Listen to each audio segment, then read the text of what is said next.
তো ষষ্ঠ শ্রেণী সেকেন্ড সেমেন্টিভ ইভ্যালুয়েশন বা সেকেন্ড ইউনিট টেস্ট, যেটা তোমাদের আগস্টে শুরু হয়ে গেছে। আজকে আমরা পরিবেশ ও বিজ্ঞান বিষয়ে বিভিন্ন প্রশ্ন উত্তর নিয়ে আলোচনা করব। আমরা ইতিমধ্যেই বিভিন্ন বিষয়ের প্রশ্ন উত্তর পোস্ট করে ফেলেছি, তোমরা এখন না দেখে থাকলে অবশ্যই সেটা ভিডিও আমরা পোস্ট করেছি, পরপর সেগুলো দেখে নিও। তোমরা কী করবে, তোমরা অবশ্যই চ্যানেলটিকে সাবস্ক্রাইব করে ভিডিওটি লাইক করবে এবং কারো কোনো বক্তব্য থাকলে অবশ্যই কমেন্ট করে জানাবে। তো চলো আমরা ষষ্ঠ শ্রেণী পরিবেশ ও বিজ্ঞান বিষয়ে কেমন প্রশ্ন আসছে একটু আলোচনা করে নিই। তোমরা একটা স্কুলের নাম দেখতে পাচ্ছ, সেকেন্ড সামেটিভ ইভ্যালুয়েশন 2024, পূর্ণমান 25, ক্লাস 6, বিষয় পরিবেশ ও বিজ্ঞান, নাম রোল নাম্বার এগুলো তো থাকছেই।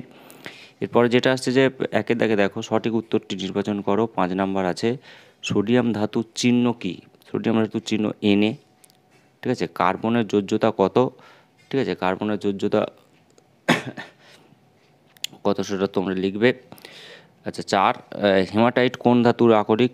লোহার আকরিক হেমাটাইট, ঠিক আছে। 2 অপশানটা হয়ে যাবে। মোল কোন রাশির একক? ভর, তড়িৎ প্রবাহ, উষ্ণতা না অনুপরমাণুর একক? তো এটা 4-এরটা হয়ে যাবে, অনুপরমাণুর পরিমাণকে বলা হয় মোল। বলের এসআই একক কি? বলের এসআই একক নিউটন, ঠিক আছে। 2-এরটা বলছে শূন্যস্থান পূরণ করো। 5 নাম্বার আছে, কী কী দিয়েছে দেখিনি। যে আমাদের দেহে শক্তি আসে কোথা থেকে? খাদ্য থেকে। পৃথিবীতে সকল শক্তির উৎস সূর্য। এসআই পদ্ধতিতে চাপের একক পাস্কাল। চাপ ইন্টু ক্ষেত্রফল সমান ড্যাশ, ঠিক আছে। ভর মাপার যন্ত্র, বস্তুর ভর মাপে কোথায়? বস্তুর ভর মাপার যন্ত্রকে কী বলে সেটা তোমরা জানো। ভর ও ভার, ওজন মাপার যন্ত্র এটা আছে, ওটা ওখান থেকে তোমাদের জেনে লিখতে হবে। এরপর 3টা বলছে অতি সংক্ষিপ্ত প্রশ্নের উত্তর দাও যে কোনো 5টি। জলের মধ্যে কোন কোন মৌল বর্তমান? ঠিক আছে, জলের মধ্যে কী কী আছে সেটা তোমাদের লিখতে হবে। সংকর ধাতু পেতলে কী কী ধাতু থাকে? ঠিক আছে, পিতল দুটো ধাতু, জিঙ্ক এবং লোহা, এটা নিয়ে পিতল হয়, ঠিক আছে। তো তাতে কী কী ধাতু থাকে সেটা তোমাদের লিখতে হবে। এবারে ক্ষয়েরটা যেটা বলছে যে এলপিজির পুরো নাম কি? ঠিক আছে, এলপিজি যে গ্যাস আমরা ব্যবহার করি তার পুরো নাম কি সেটা জানতে চাওয়া হয়েছে। এবার যেটা বলা হচ্ছে যে এক সৌরদিন বলতে কী বোঝো?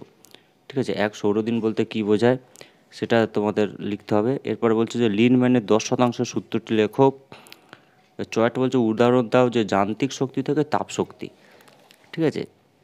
যান্ত্রিক শক্তি থেকে তাপ শক্তি, ধরো দুটো যন্ত্র ঘষলে যে তাপ উৎপন্ন হয়, বা দুটো যদি হাতের তালু দিয়ে আমরা ঘষি সেক্ষেত্রে যে তাপ শক্তি উৎপন্ন হয় সেটা হচ্ছে যান্ত্রিক শক্তি থেকে তাপ শক্তির উদাহরণ। আর তড়িৎ শক্তি থেকে শব্দ শক্তি, সেটা হচ্ছে calling bell, electric calling bell. তড়িৎ শক্তি থেকে শব্দ শক্তি উৎপন্ন হয়। এবার বলছে সংক্ষিপ্ত উত্তর দাও, কোনো বস্তুর আয়তন বলতে কী বোঝো? কোন এটি কোন যন্ত্রের সাহায্যে মাপা হয়? ঠিক আছে, এটা পড়েছে তোমাদের 5 নাম্বারের, মানে 2 যুক্ত 1 যুক্ত 2 5 নাম্বার। আর আগ্নেয়শিলা কয় প্রকার, কী কী? তো এই দুটো পড়েছে, এই দুটো তোমাদেরকে লিখতে হবে। আগ্নেয়শিলা কয় প্রকার, কী কী? আকরিক কাকে বলে? ঠিক আছে, এছাড়া যেটা বলেছে যে আকরিক কাকে বলে, অথবা দিয়ে যেটা কয়েক দেয় প্রশ্ন দিয়েছে, দেখো আকরিক কাকে বলে, সব খনিজ আকরিক নয় কেন? এবং 2-টা বলছে যে পুষ্টি স্তর বা ট্রাফিক লেভেল কি? এটা 5 নাম্বারে দেওয়া হয়েছে। তো এই প্রশ্নগুলো দেওয়া হচ্ছে তোমাদের ষষ্ঠ শ্রেণীর যে পরিবেশ ও বিজ্ঞান বিষয়, সেগুলো তোমরা করে রাখবে। এবং কারো কোনো বক্তব্য থাকলে, কেউ কোনো বুঝতে না পারলে সেটা অবশ্যই তোমরা কমেন্ট করে জানাও, ঠিক আছে। তাহলে আমরা তার উত্তরটাও তাহলে সরাসরি করে দিতে পারবো।